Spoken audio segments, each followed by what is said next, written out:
Over half of all animals in the open ocean drift in currents.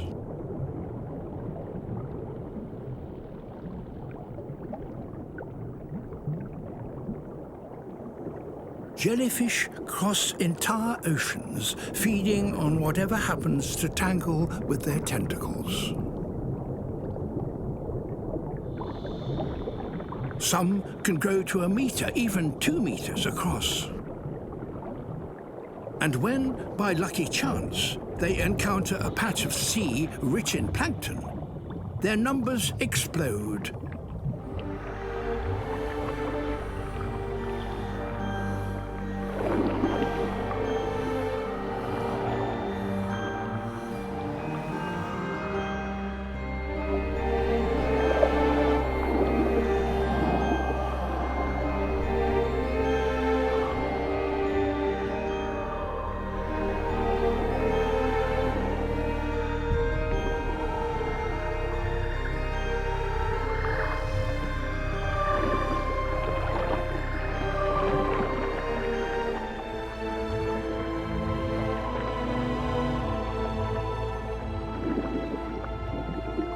It's such a successful strategy that jellies are one of the most common life forms on the planet.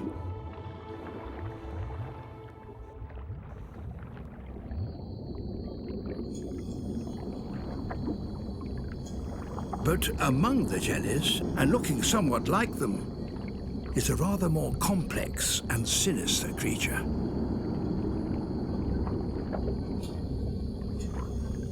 The Portuguese Man O War.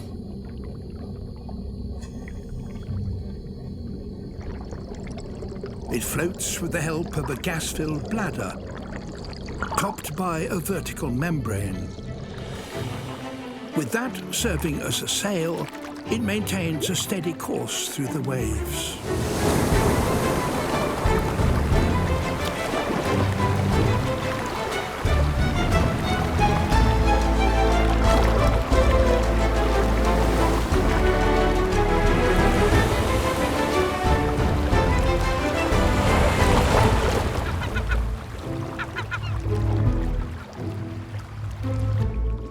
Long threads trail behind it, some as much as 30 meters long.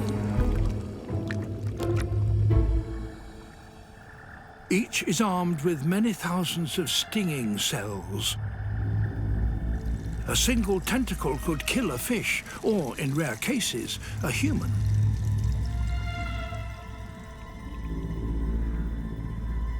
But among its lethal tentacles lurks a man o' war fish that feeds by nibbling them.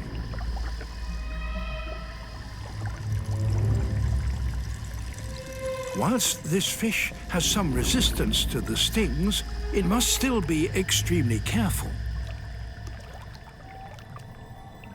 Most other fish are not so lucky.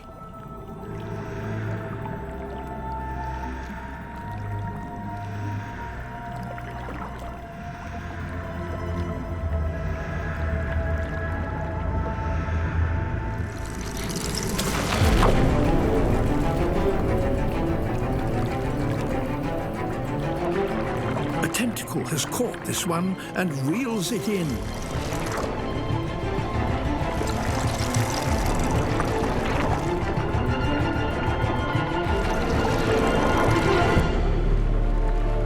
It's already paralyzed.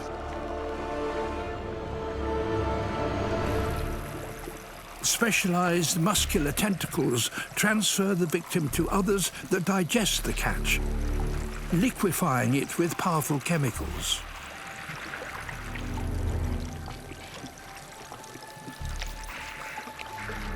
Eventually, all that is left is a scaly husk.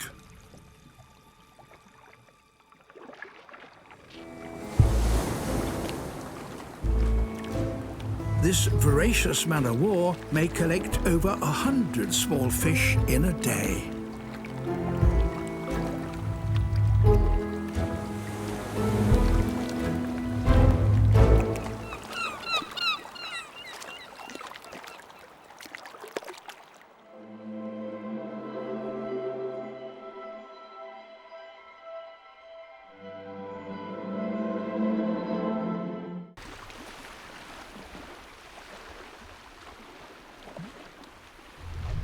The struggle to survive in our green seas can have far-reaching consequences. Once a year, one particular meadow in Australia is transformed.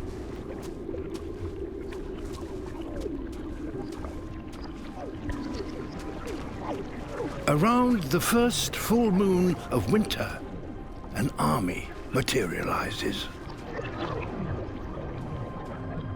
Spider crabs.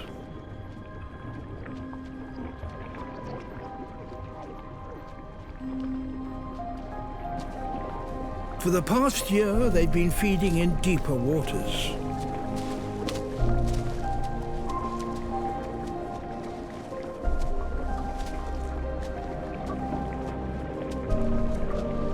Now they march across the seagrass plains.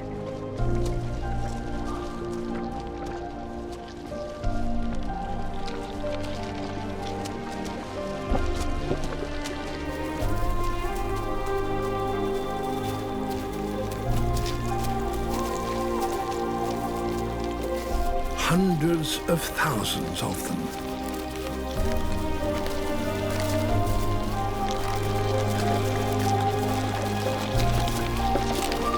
They clamber over one another.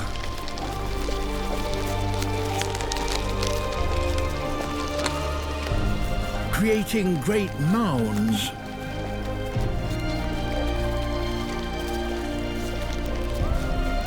Nearly 100 meters long. They're not seeking mates, neither are they laying eggs. They have come here in order to grow. Like all crabs, their bodies are enclosed in a hard, unexpandable shell. So, to grow, they have to break out of it.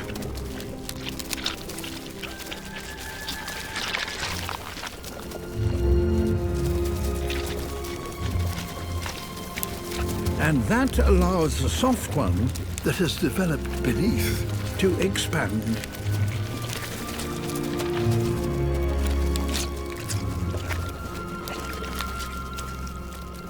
It will take days for the new shell to harden.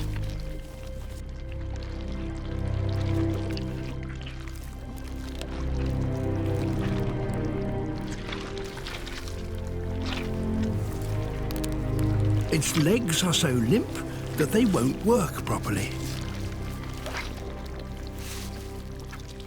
The crab is unprotected and in great danger.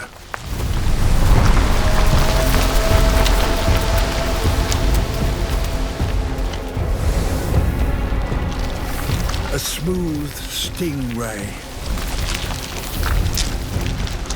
It's huge, about 4 meters long.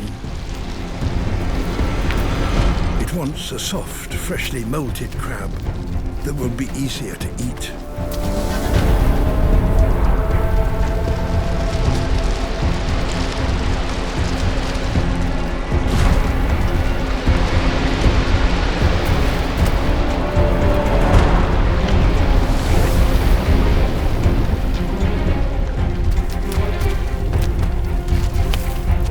The crabs try to stick together.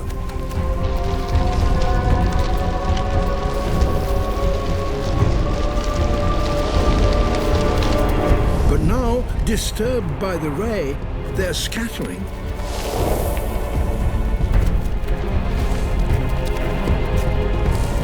A newly molted crab is too weak to keep up with the crowd.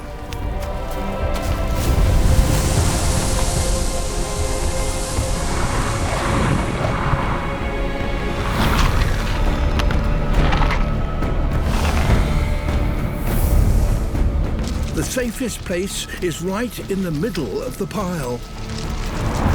That is why they have all assembled here.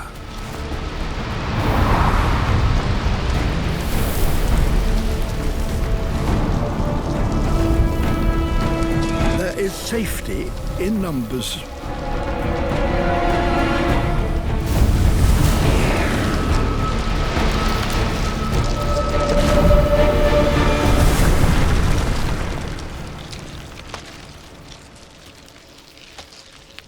But the vast majority of the crabs escape, and within the next few days they will be ready to return to the depths and resume their lonely wanderings in search of food.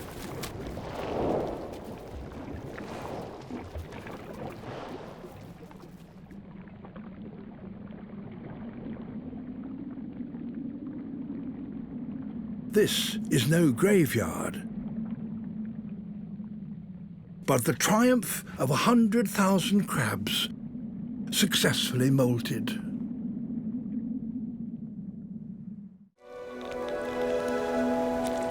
A Sally Lightfoot crab, one of thousands of shore crabs just waiting for their moment. Every day they gather on the tropical shores of Brazil, waiting for the tide to go out.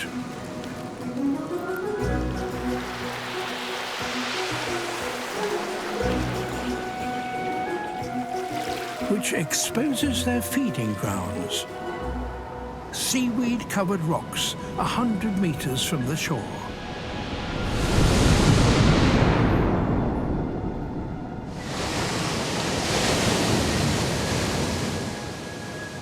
Getting there is a race against the tide.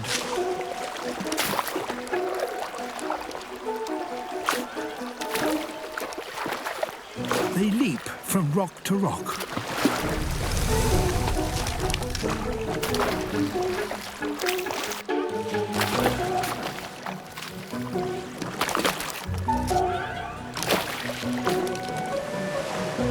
These crabs seem to be afraid of the water.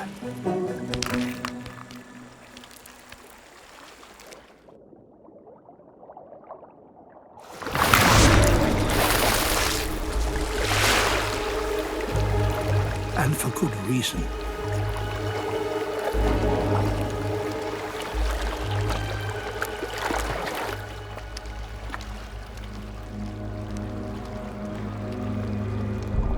A moray eel. The chain moray is a specialist crab hunter.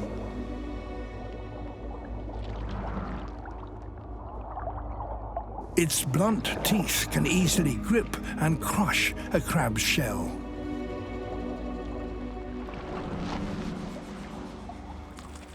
It's the crab's deadliest enemy.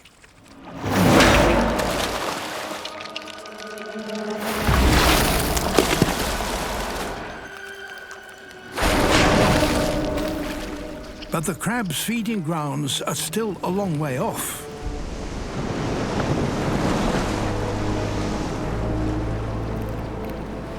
They must press on.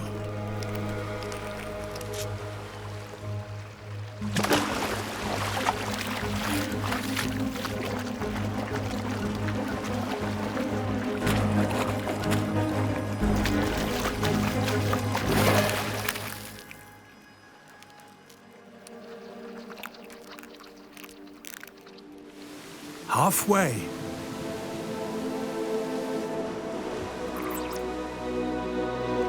But their enemy has other ideas.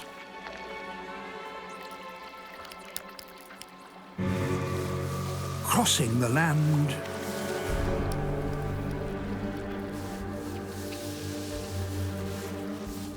To reset the ambush. To feed, the crabs must keep going.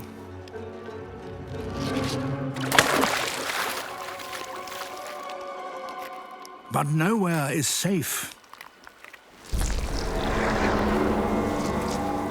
An octopus, also a crab killer.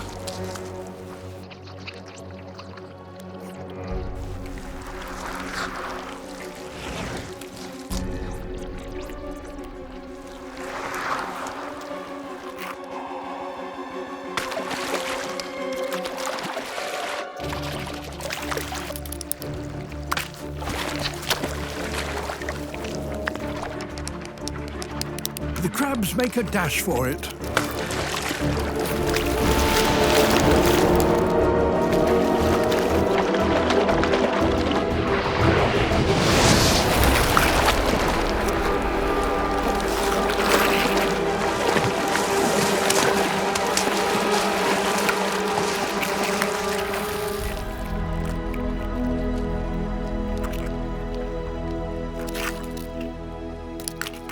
made it!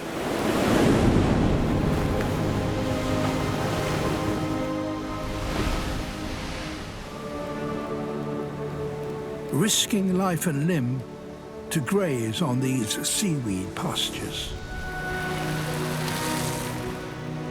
But in 2 hours' time, when the tide starts to turn, they will have to run the gauntlet all over again.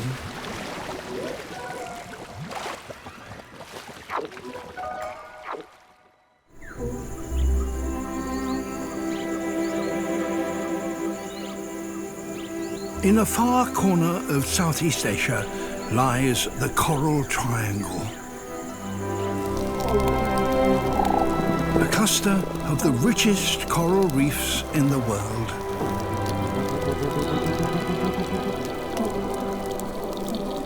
Undersea cities crammed full of life.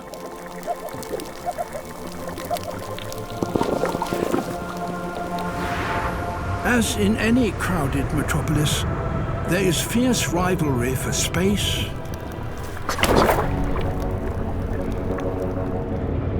for food,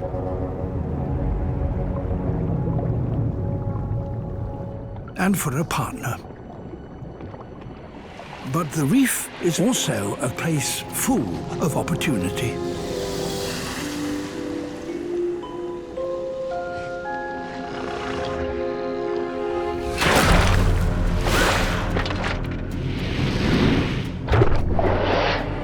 A cuttlefish.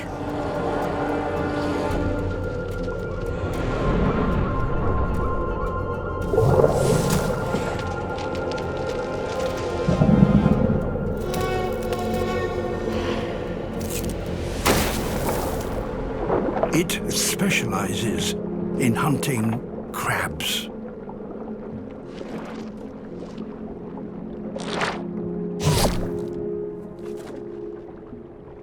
But a large crab is a dangerous quarry.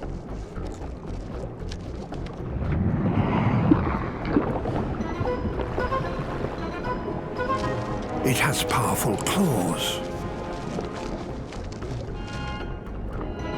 The cuttlefish, however, has a remarkable talent.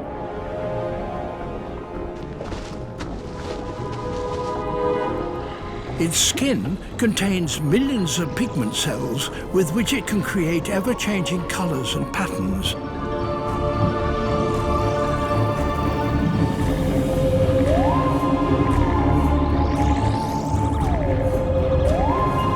And that, apparently, hypnotizes the crab.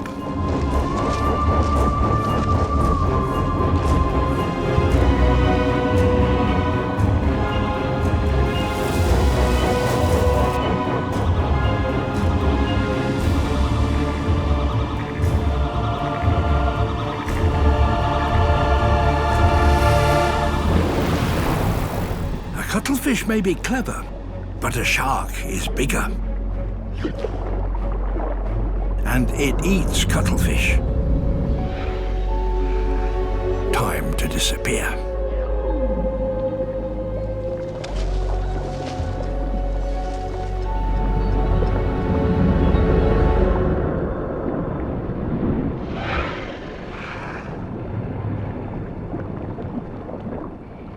Back to the hunt. A new target, but the same mesmerizing technique.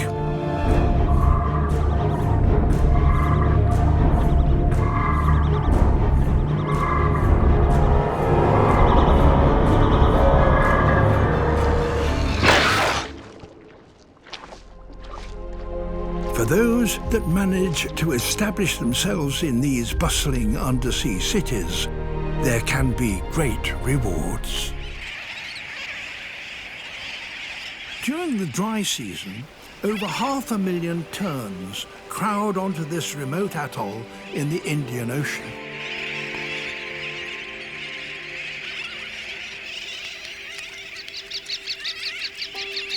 Their chicks are still in their dark juvenile plumage.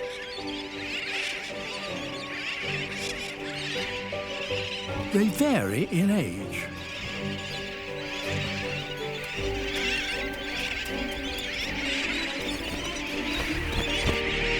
whilst the more advanced chicks take to the air.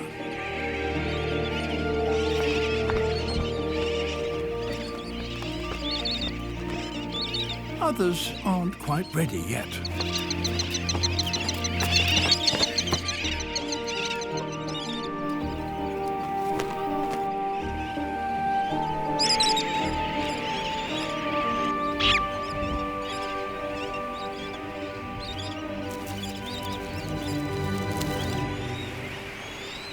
Those just starting to learn to fly use the shallow lagoon that occupies the centre of the atoll as their training ground. It's difficult for some of them to stay aloft for long.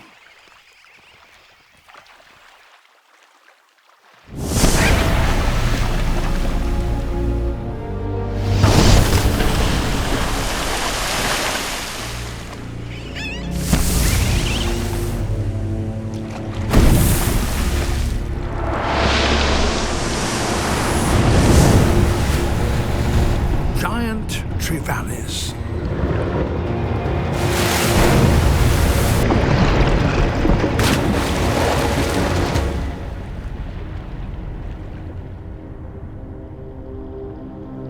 Usually they are solitary hunters, but about 50 of them have come here from neighbouring reefs, attracted by this abundance of potential prey.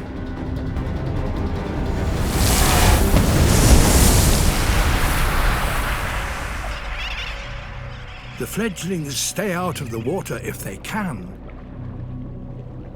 They even drink on the wing.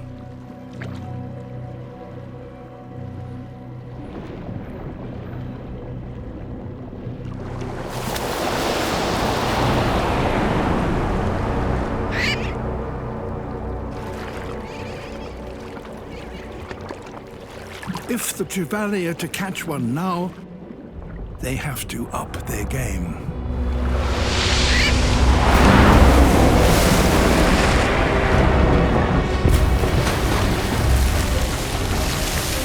So there is a fish here that, amazingly, has a brain capable of calculating the airspeed, altitude, and trajectory of a bird.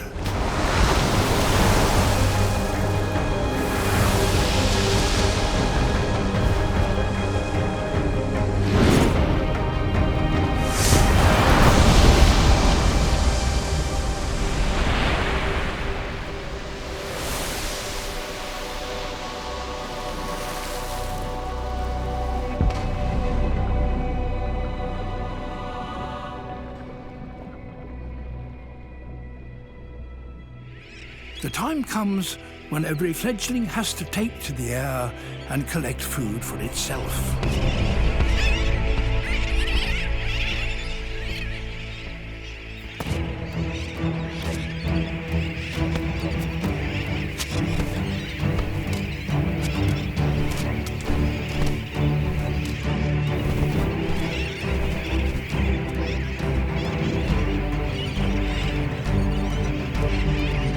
Their parents lead them to the training grounds.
If they are to survive, they must learn quickly.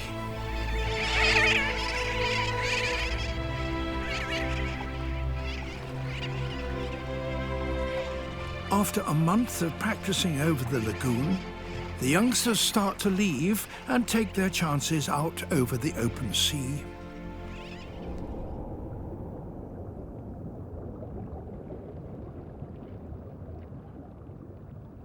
Out here on the sand flats, there is safe accommodation for some.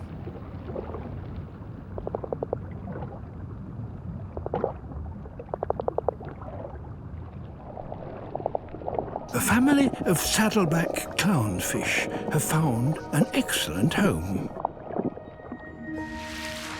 The tentacles of this carpet anemone can kill, but the clownfish are immune to the poison.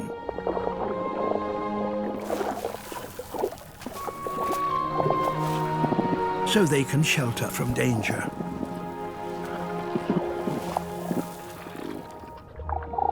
In return, the fish keep the anemone clean of debris.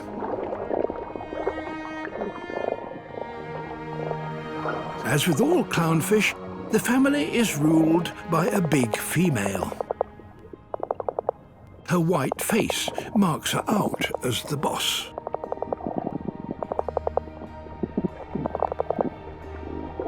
The diminutive male has to prove his worth, so he works tirelessly, removing debris and generally keeping on top of the housework.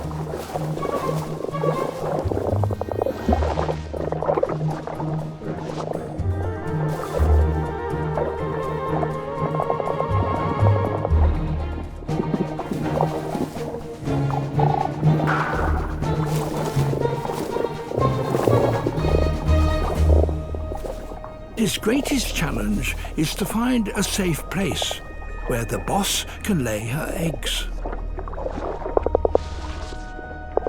But there's nothing solid here for the female to lay them on.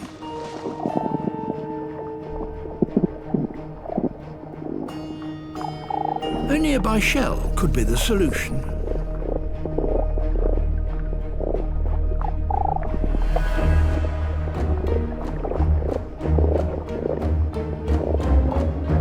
If only he can move it to the protection of the anemone.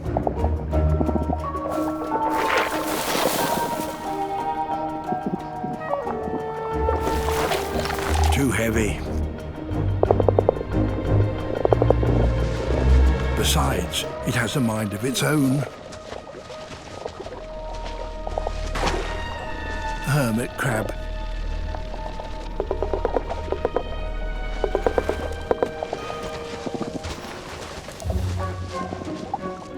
But out here, twice a day, the anemone is swept by tidal currents, and they bring in new opportunities. An old plastic bottle. Perhaps this will do.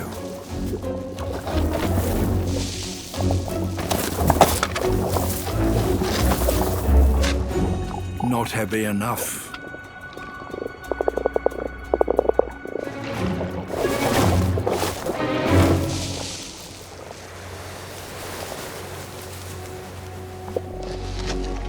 Coconut shell.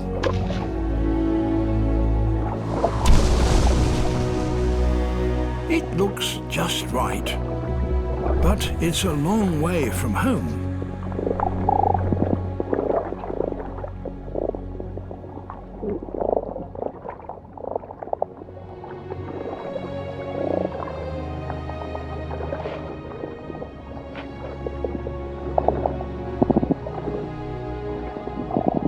And he can't move it by himself.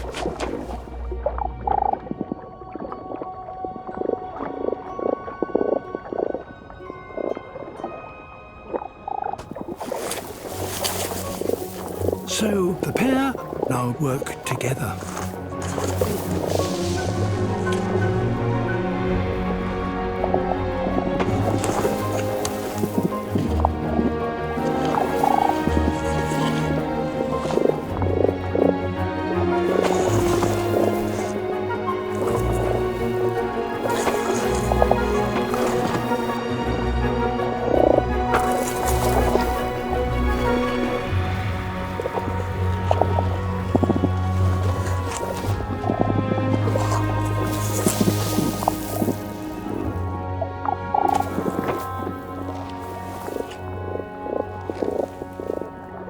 A little adjustment to the anemone's tentacles in order to clear a space for it. And the shell is tucked in.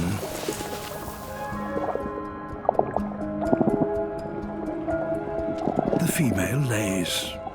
A safe nursery at last.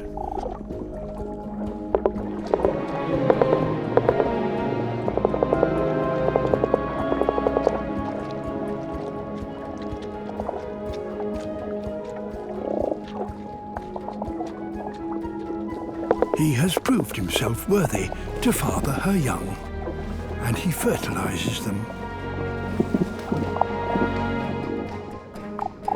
Now he will meticulously tend the eggs,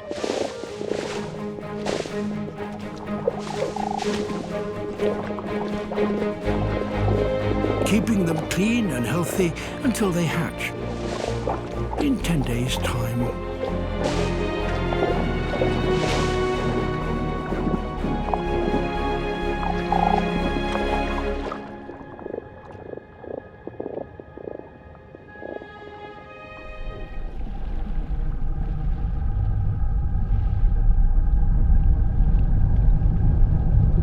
The blue shark.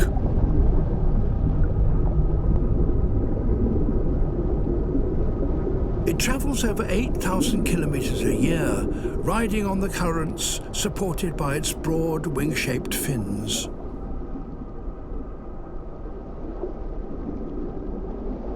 This one may not have eaten for 2 months.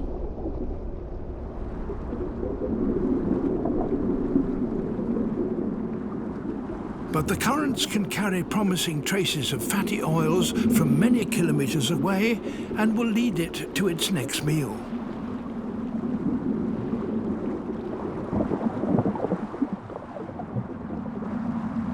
After days of travel, the smell of food gets stronger.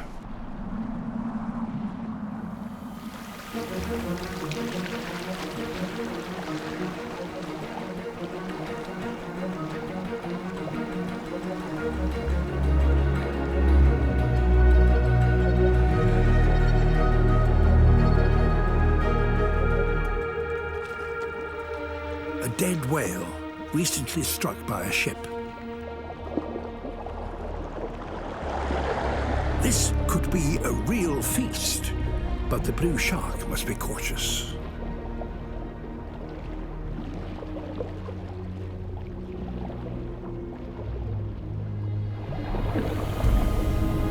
Great white sharks, 10 times heavier than a blue, are highly possessive around a whale carcass.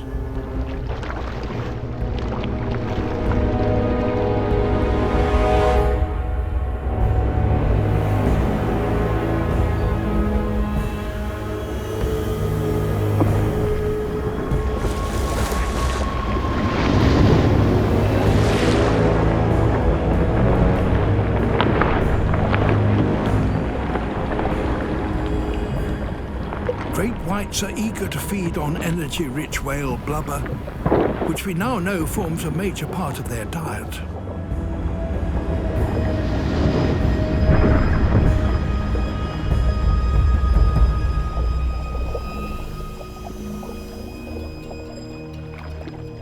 Once the great white has had its fill, smaller sharks, like the blue shark, tackle what's left of a carcass.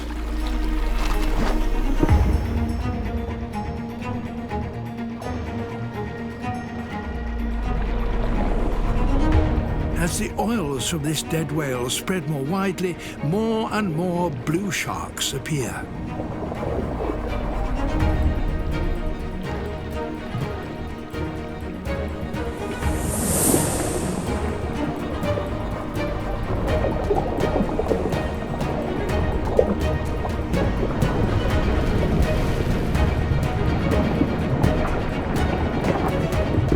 Within days, the carcass will be stripped of its blubber.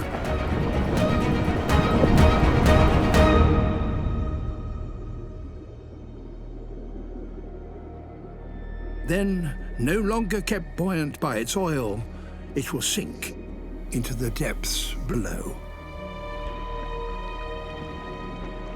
The blue, with its reserves of fat replenished, can now survive for another 2 months without eating.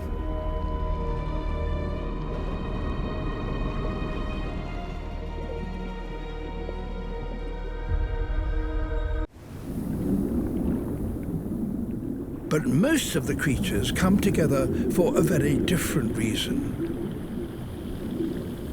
to breed. The giant cuttlefish, the largest of all cuttlefish.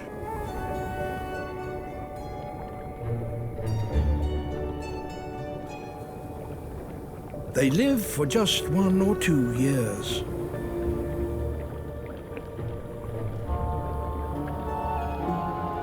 Now, as the Australian summer draws to an end, they have one last act to complete: to find a mate.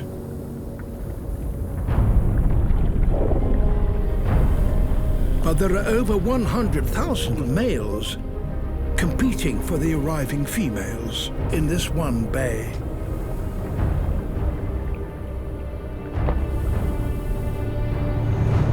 Among them, a giant, a true Goliath. He probably weighs about 10 kilos.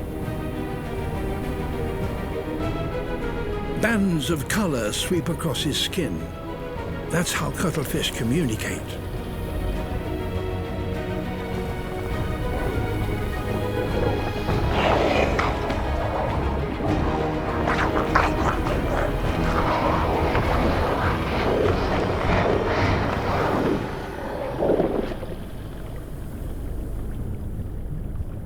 This smaller male couldn't possibly take him on.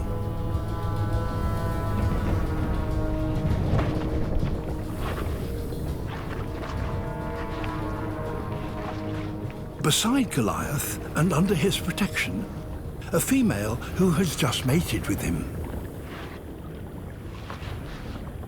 But other rivals are still interested. It seems a small male wouldn't stand a chance. The female is now displaying a white stripe along her side nearest Goliath. It's a clear signal that she no longer wants to mate with him.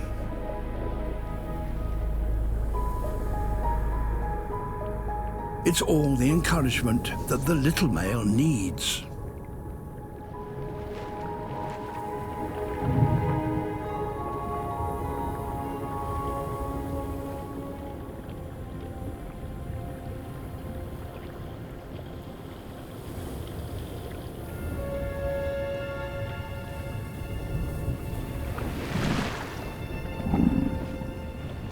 He's going to have to use trickery.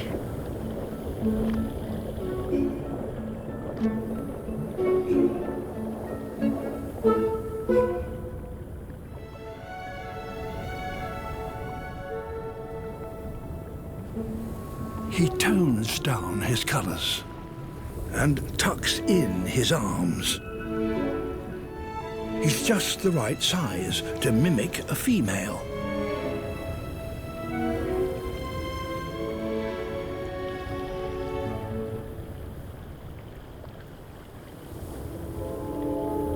Goliath is deceived. The small male now displays a white stripe, just like the real female, to deter his advances.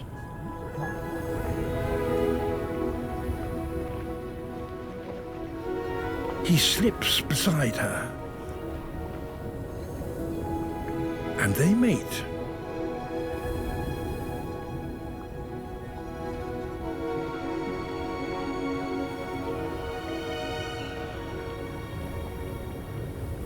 By mating with multiple partners, the female ensures the greatest genetic diversity for her young.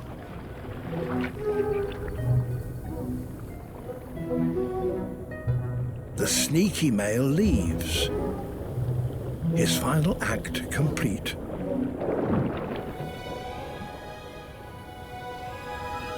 So even among giant cuttlefish, it seems, it's not all about size.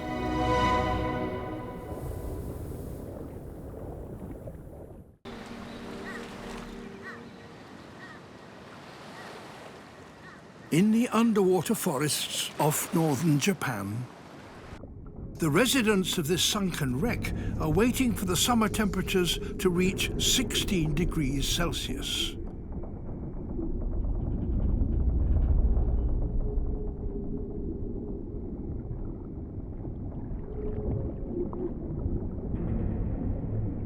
That, for some, is the time for mating.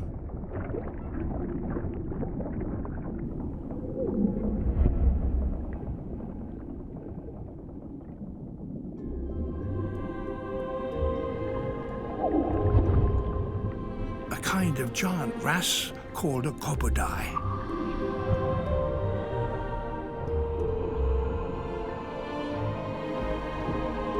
This is a male.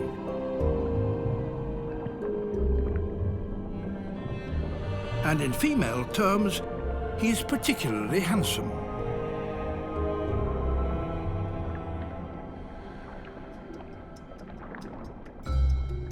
He's a meter long and weighs 15 kilos. Much larger than the diminutive female.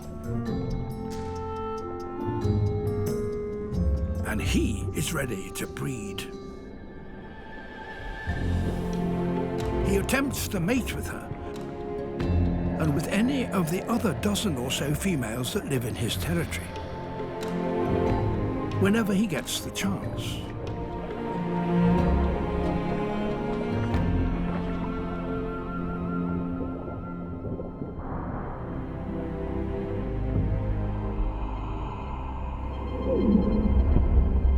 But females from around 10 years old take little notice of his advances.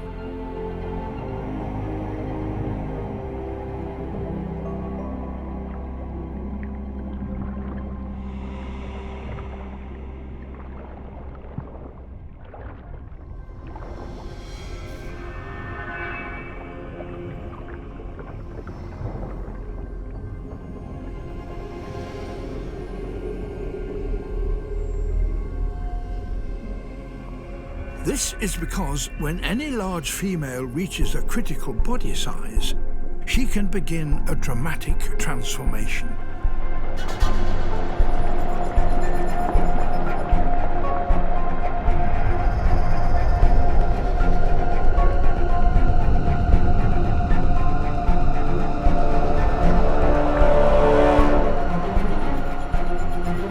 Over just a few months, particular enzymes inside her body cease to work.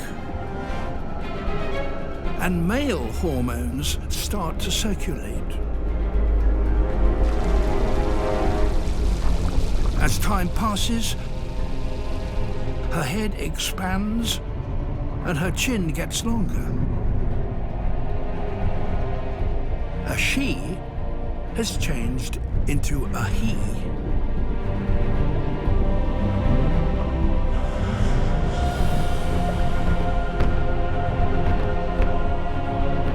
With this comes a change in temperament.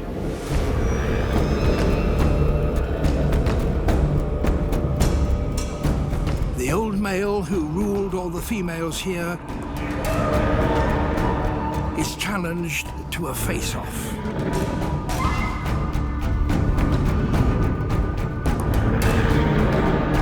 The more bulbous the head, the more it intimidates an opponent.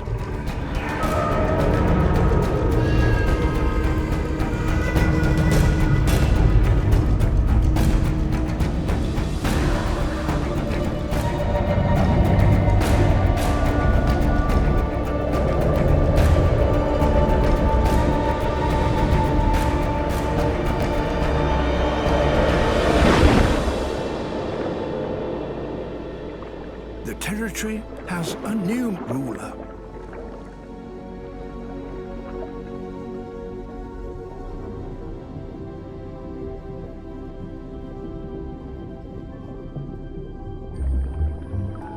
the largest females transform themselves in this way.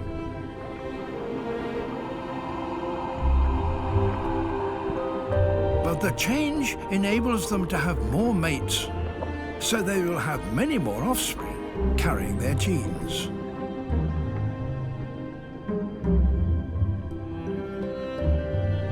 But a new male can't afford to be complacent. Inside the body of every Koburai female, there is a new male in waiting.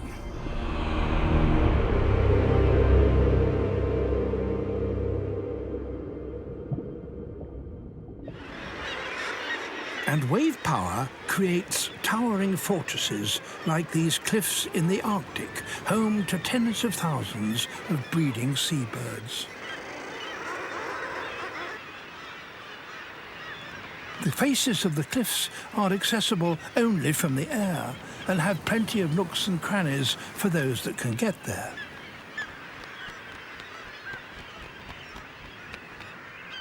But to feed, seabirds must still master the ocean world beyond.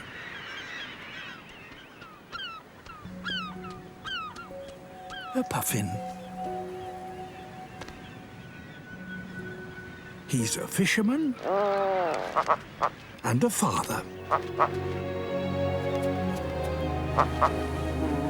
He has a mate for life.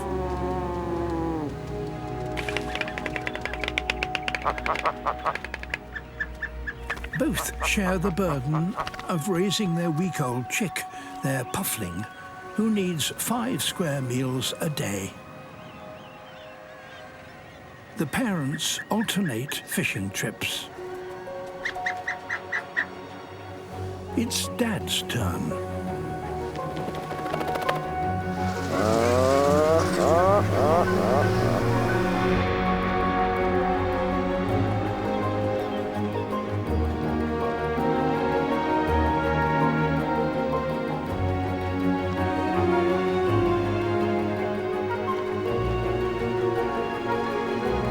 When fish stocks are low, puffins must fly as much as 50 kilometers out to sea to reach the good fishing grounds.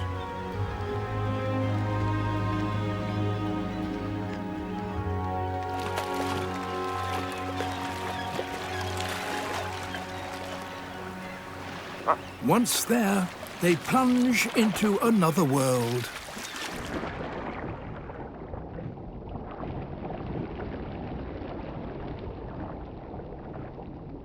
Good fishing spots are hard to come by, and they have company. Guillemots.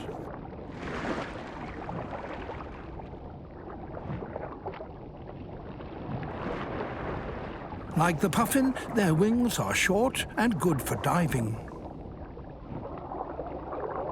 Puffins can hold their breath for over a minute and dive as deep as 40 meters.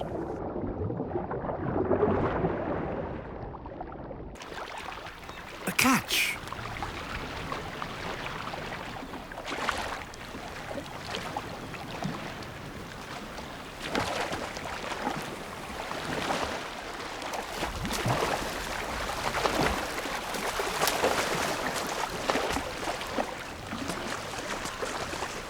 But it's a long way home.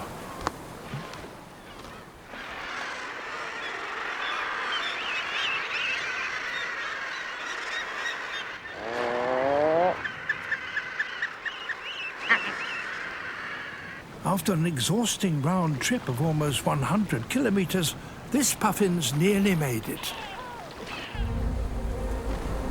But there are pirates on this coast. Arctic skuas.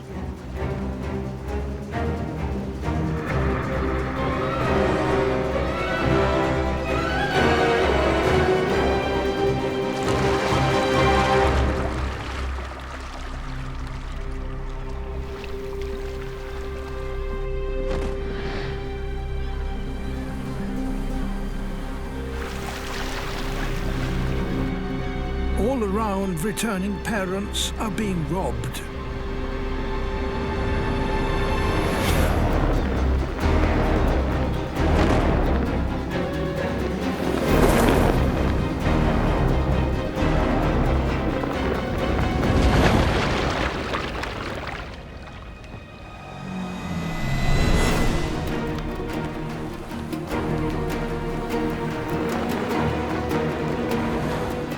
The skewers' long, raked-back wings make them faster and more manoeuvrable.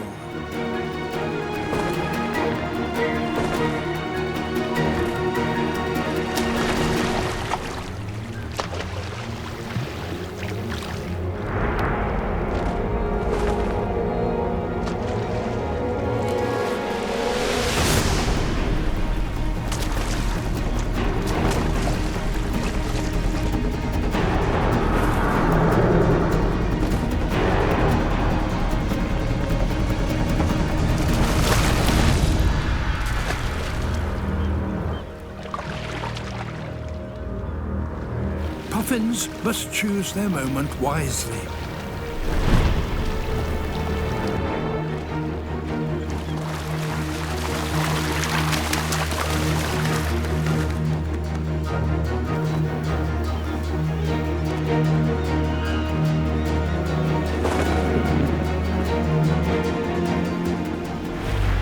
A near miss.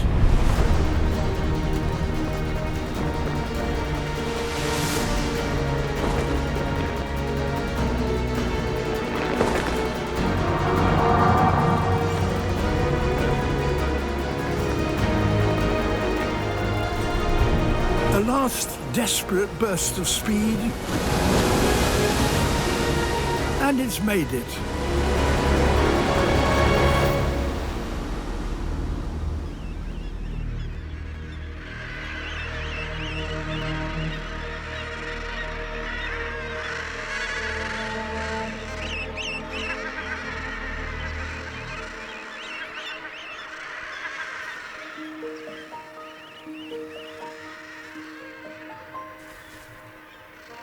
Safely home after a 3-hour round trip.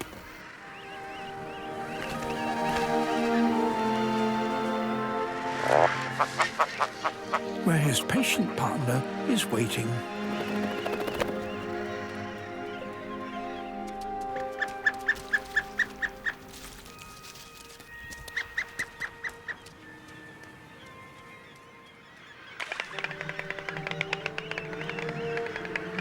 Today, their Puffling will eat.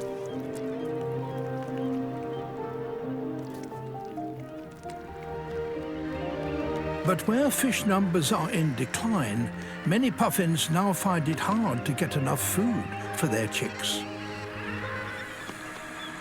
In the changing seas of today, it can be even harder to be a successful puffin parent.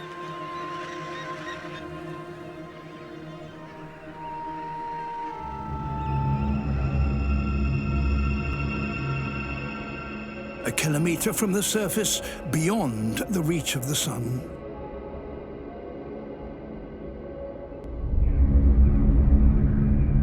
A giant black void, larger than all the rest of the world's habitats combined.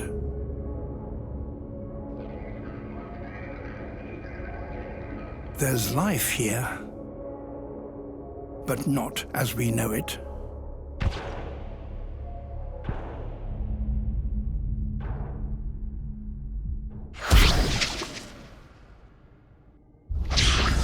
Alien-like creatures produce dazzling displays of light.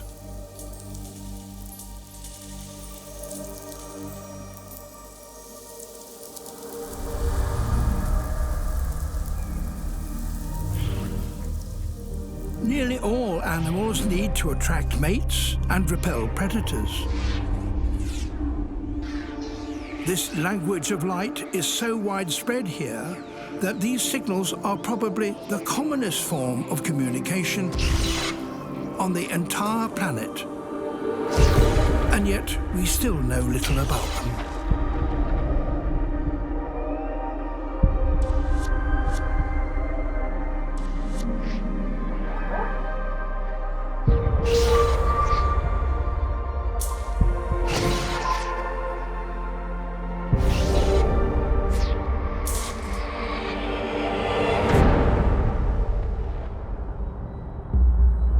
Hunters illuminate themselves and, by doing so, attract inquisitive prey.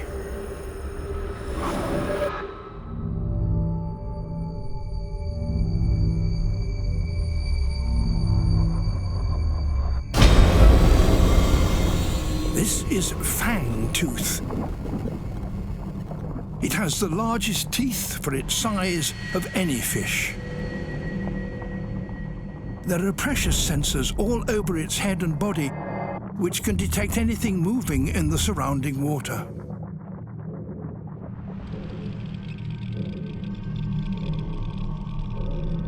It's the midnight zone's most voracious fish.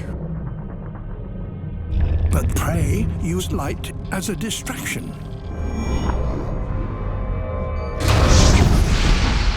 A decoy of luminous ink.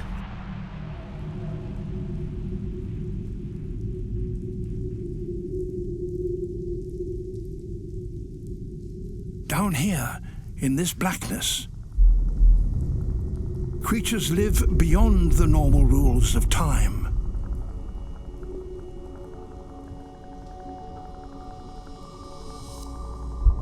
Siphonophores are virtually eternal. They repeatedly clone themselves, some eventually growing longer than a blue whale.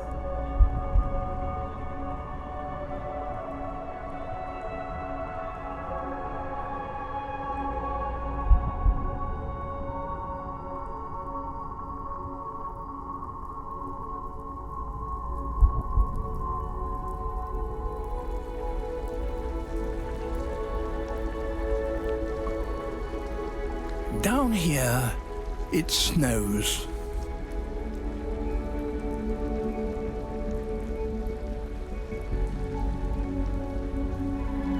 Continuous clouds of organic debris drift slowly down from above.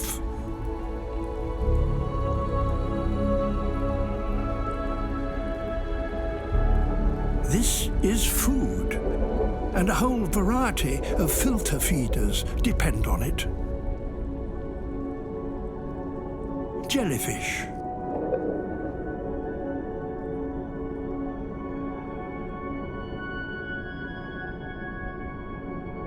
and delicate sea cucumbers.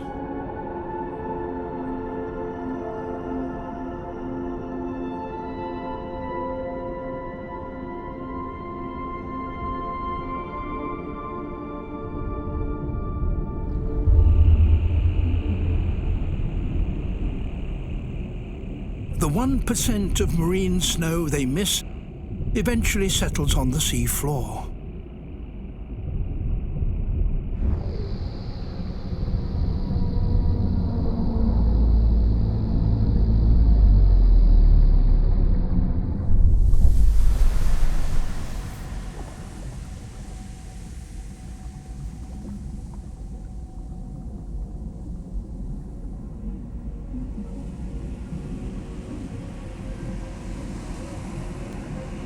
Over millions of years, it forms a layer of mud up to 1 kilometre thick.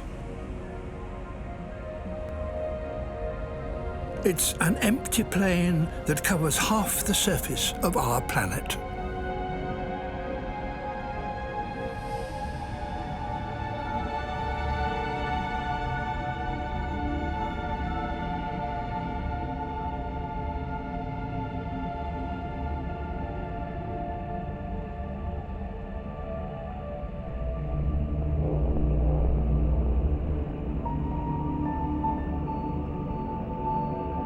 The deep seabed may at first appear lifeless, but it's home to a unique caste of mud dwellers. The sea toad. It is an ambush predator with an enormous mouth and infinite patience.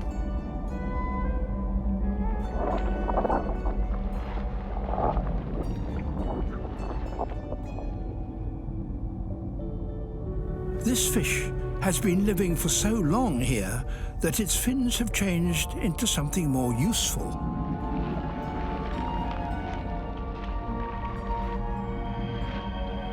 Feet.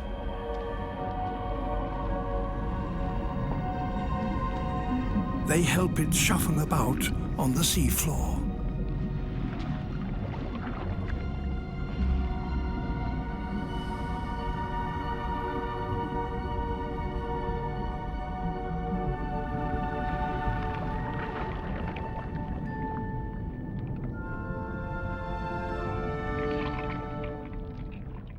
flapjack octopus.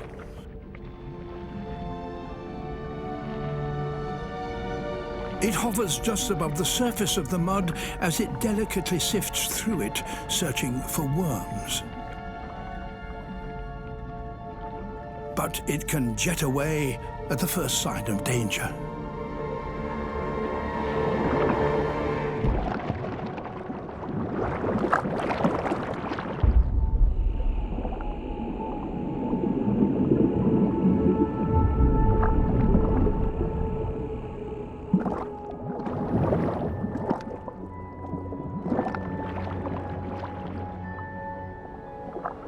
In the Gulf of Mexico, these eruptions also release a super salty liquid.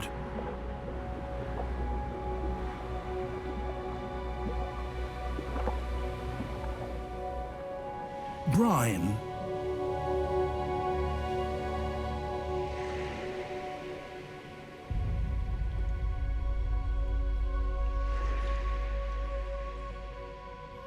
It's heavier than seawater, and it accumulates in great pools on the seafloor.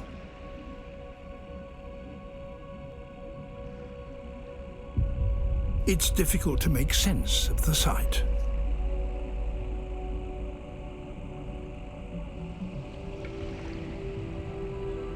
A lake of concentrated salt water, 15 meters deep, at the bottom of the sea.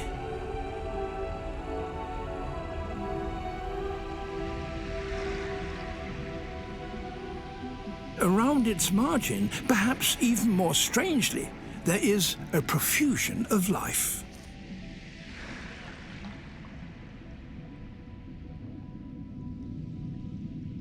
Giant mussels that can live and grow for a century or more pack tightly together, dwarfing the shrimps and squat lobsters that feed around them.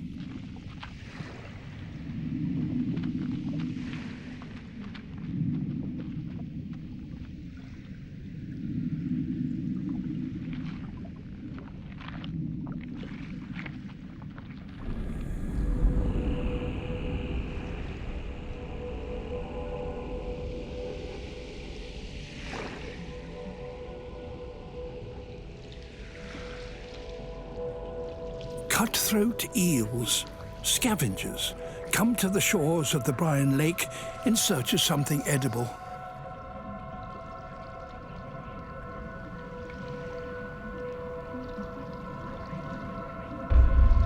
Some even venture into the brine.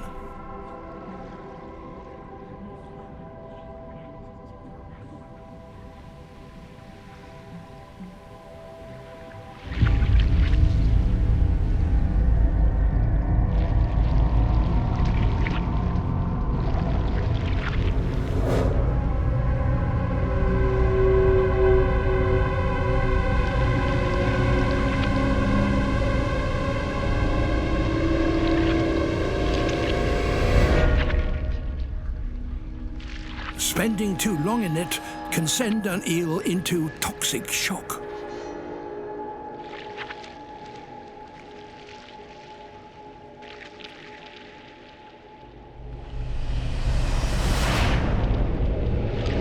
Its only hope is to rise above it.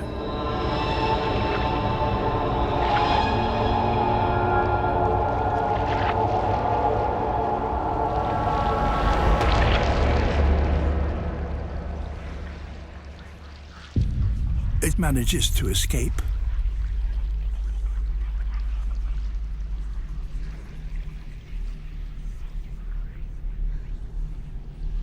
Others are not so lucky.